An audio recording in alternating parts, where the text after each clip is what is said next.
Too Many Tamales by Gary Soto. Snow drifted through the streets, and now that it was dusk, Christmas trees glittered in the windows. Mama moved her nose off the glass and came back to the counter. She was acting grown-up now, helping her mother make tamales. Their hands were sticky with masa. "That's very good," said her mother. Maria happily kneaded the masa. She felt grown up wearing her mother's apron. Her mom had even let her wear lipstick and perfume. "If only I could wear Mom's ring," she thought to herself. Maria's mother had placed the diamond ring on the kitchen counter. Maria loved that ring. She loved how it sparkled like the Christmas tree lights. When her mother left the kitchen to answer the telephone, Maria couldn't help herself. She wiped her hands on the apron and looked back at the door. "I'll wear the ring just for a minute," she said to herself. The ring sparkled on her thumb. Maria returned to kneading the masa, her hands pumping up and down. On her thumb, the ring disappeared, then reappeared in the sticky glop of dough. Her mother returned to take the bowl from her. "Get your father for this part," she said. Then the three of them began to spread masa onto corn husks. Maria's father helped by plopping a spoonful of meat in the center and then folding the husk. He then placed them into a large pot on the stove. They made 24 tamales as the windows grew white with delicious smelling curls of steam. A few hours later, the family came over with armfuls of bright presents. Her grandparents, her uncles and aunt, her cousins, Dolores, Teresa, and Danny. Maria kissed everyone hello, and then she grabbed Dolores by the arm and took her upstairs to play with the other cousins, tagging along after them. They cut out pictures from the newspaper, pictures of toys that they were hoping were wrapped and sitting underneath the Christmas tree. As Maria was snipping out a picture of a pearl necklace, a shock spread through her body. "The ring!" she screamed.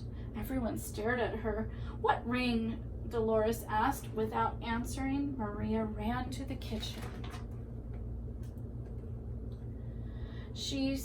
The steaming tamales lay piled on a platter.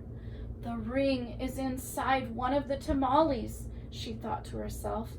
"It must have come off when I was kneading the masa." Dolores, Teresa, and Danny skidded into the kitchen behind her. "Help me!" Maria cried. They looked at each other. Danny piped up first. "What do you want us to do?" "Eat them," she said. "If you bite something hard, tell me." The four of them started eating. They ripped off the husks and bit into them. The first one was good. The second one was pretty good. But the third tamale, they were tired of the taste. "Keep eating," Maria scolded. Corn husks littered the floor. Their stomachs stretched till they hurt, but the cousins kept eating until only one tamale remained on the plate. "This must be it," she said. "The ring must be in the last one. We'll each take a bite. You first, Danny." Danny was the youngest, so he didn't argue. He took a bite. Nothing. Dolores took a bite. Nothing. Teresa took a bite. Still nothing.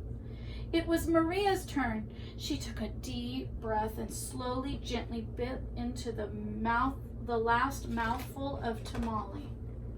Nothing. "Didn't any of you bite something hard?" Maria said. Danny frowned. "I think I swallowed something hard." "Swallowed it?" Maria cried, her eyes big with worry. She looked inside his mouth. Teresa said, I didn't bite into anything hard, but I think I'm sick." She held her stomach with both hands. Maria didn't dare look into Teresa's mouth. She wanted to throw herself onto the floor and cry.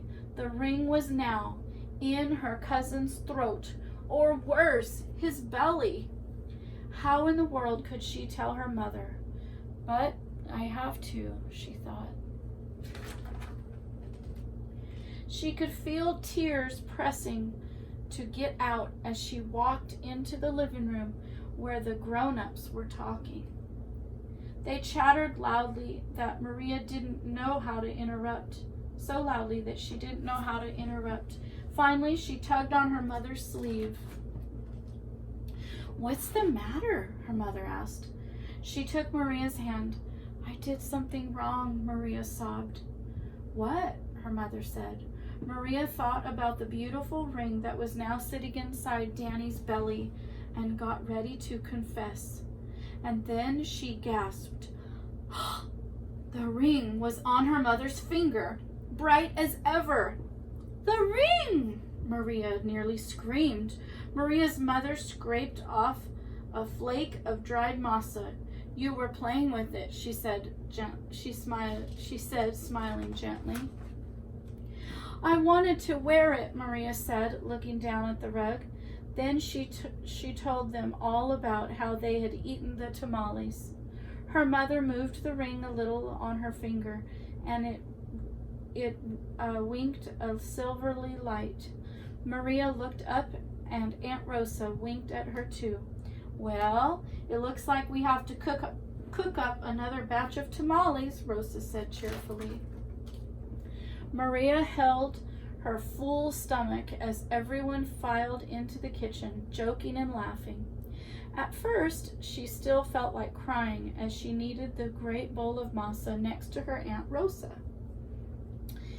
As she pumped her hands up and down, a leftover tear fell from her eyelashes into the bowl and just for a second rested on her finger, sparkling like a jewel.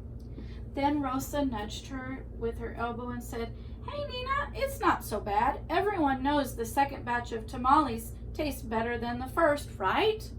When Dolores, Teresa, and Danny heard that from the other side of the room, they let out a groan the size of 24 tamales. Then Maria couldn't help herself. She laughed, and pretty soon everyone else was laughing, including her mother. And when Maria put her hands back into the bowl of masa, the leftover tear was all gone. The end.